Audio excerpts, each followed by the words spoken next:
Greetings and good day. This is Christopher Freese here again with Freese Forge, and today I'm going to be making Scorpion's rope dart for Mortal Kombat. I'm going to be using a piece of spring steel, this guy here. It was from a wagon, I do believe. It's rather old. Should work well though. There are several different versions of Scorpion's rope dart, and which one you're got, it kind of depends on whether or not you're talking about the movie, which is kind of like a little beastie thing, or if you're talking about the video game, or if you're talking about the new live action one that they've put out recently. So there's a lot of different interpretations of what Scorpion's rope dart is. Not a lot of them that I have seen have been entirely functional. Scorpion's rope dart is designed to, or is supposed to, be thrown out or shot out from his hand, depending on which one you're talking about, pierces into an enemy, and then he uses the attached rope or chain to pull the enemy towards him and follow up with a series of other attacks. A lot of the ones that I saw, especially in particular the one from the new game, which does look visually very striking. It looks cool, but like so many things in video games, what look really cool doesn't work very well. It looks like it'll just yank right back out. So instead of having the effect of pulling the person towards you, it would have the effect of just ripping right out of your adversary. And I mean, that's fine if you want to, grab it and throw it again, but it's supposed to be used to pierce the enemy and pull them to you. So with that in mind, I am going to attempt to create a functional version of Scorpion's rope dart. One that should hopefully be able to not only penetrate, pierce, but also hook and pull. So let's do that.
Okay, well, here we are, all complete. Scorpion's rope dart.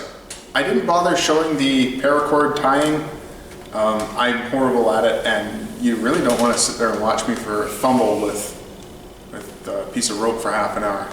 It's not very entertaining. But nonetheless, here we are. Should work very well. It embeds into wood quite nicely. I'm hoping I'll be able to penetrate my round orange friend behind me. Let's find out. Come here!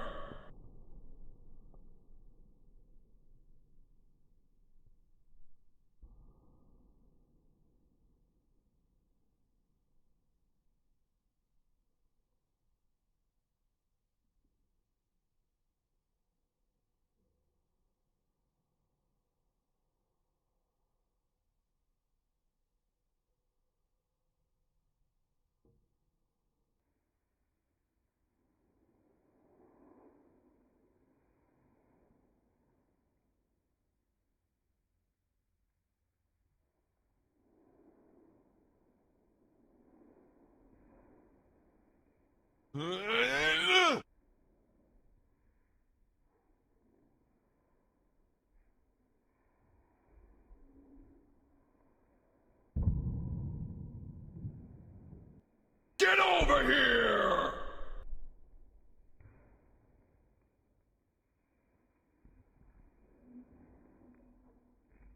Toasty!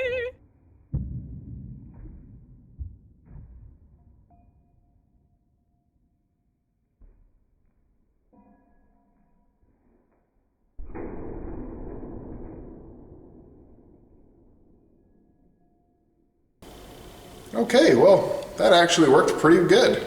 I found that if I pulled it straight out after throwing it, that the rope dart comes straight out. But if I pull off to the side just a little bit as I'm pulling, then it gives the hooks a little bit of a chance to grab onto some of the material. In this case, Sub-Zero's skull, and it actually holds it up pretty well. So I'm quite happy with this. I'm definitely going to call this one a success.